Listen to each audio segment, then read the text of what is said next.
In many years, and in many ways rather, the years of the late 70s, 80s, and early 90s will be remembered as some of the best years for the Sloan program. We had some really fascinating graduates during that period of time, healthcare leaders, policymakers, educators, and how about the excellence in teaching during those tween years? Who will ever forget Roger Battistella's health policy class?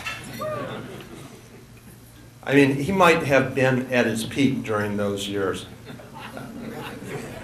Our minds were just expanded further and further on what health policy meant, and every student would always bring, back then, pen and paper, because you knew that Roger would come up with at least 5 vocabulary words you never heard before in your life. Isn't that right? Probably wouldn't use again. And wouldn't use again, yeah. And then we go from Roger's theory class, and we go to Doug Brown's class.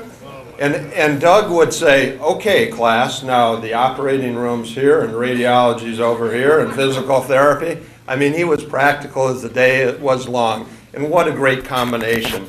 For the kids that were in the late 70s and early 80s, we also had a health economics professor by the name of Steve Eastaugh. And Steve was quite a character as well. I remember pondering in his class, we were saying, okay, GNP, the healthcare spending of GNP is about 9%. Is there going to be anarchy in the streets? Will the government fail at 13%? How are we going to handle all this? So just fascinating teaching. Very good, very good.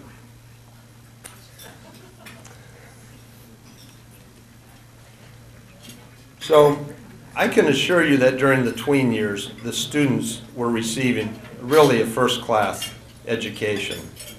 And to the extent some of us knew just a little bit what was going on the political front, we probably came apart having a little bit more knowledge about coping mechanisms and a hefty dose of political reality. You know, the tween years are also a time of experimental discovery for kids. And perhaps the greatest experiment of all was Roger's smelt fries. You see, Roger and Nancy didn't always have this beautiful, fully developed winery you may have been fortunate enough to go to last night. Oh no, during the tween years, it was more of an experimental thing.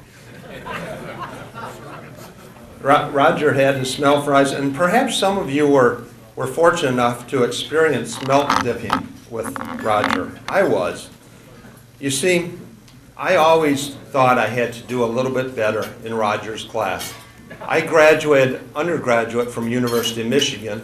Roger got his PhD at Michigan, so I thought I'd better do well.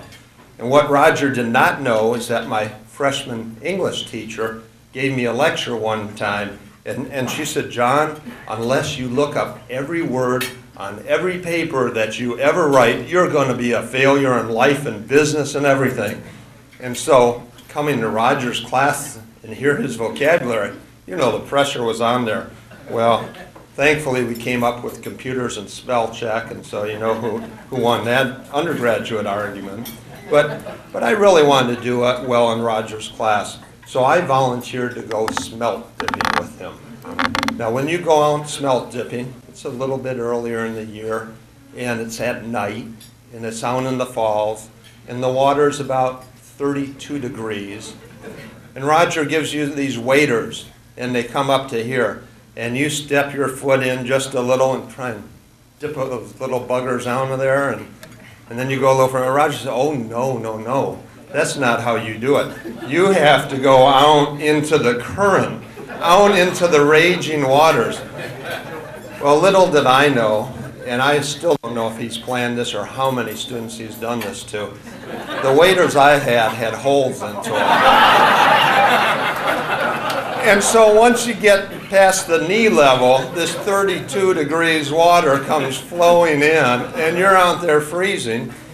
And Roger calmly says, you know, it's going to be a while because we have to have enough smelt for all the students to enjoy this weekend. So Well, that was smelt dipping, but I tell you the real experimental part was the winemaking. We'd go back to Roger's place and the garage floor had all these white buckets with tubes running out of them and yeast bubbling and mold all over the place. And we kind of wondered if we were going to make it through the experimental wine tasting. That's what we were wondering. But we did.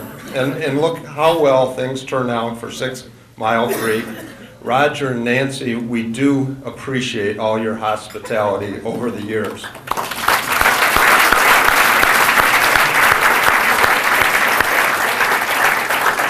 You know, I think we all even learned a few extra social lessons along the way, so thank you very much. Things turned out well for the tween students, and things turned out well for the Sloan program, thanks to the exceptional effort of dedicated faculty, staff, and alumni. So to summarize the tween years, it was a time of great turbulence for the program, and yet in many ways, these were really fantastic years of growth for the Sloan program, thanks to the dedication of Professor Battistella, Doug Brown, some very dedicated and loyal Sloanies, and others. We all made it through. The Sloan program emerged from the tween years with the program not only intact, but well positioned for further growth under the watchful eyes of Will White, Brooke Hollis, and Dean Matthews, and the outstanding professors and staff in the College of Human Ecology. And like any good tweens, I think we all learned a little bit more maturity and a good deal of respect for those who have done so much for the Sloan program and continue to lead us today. Thank you all very much.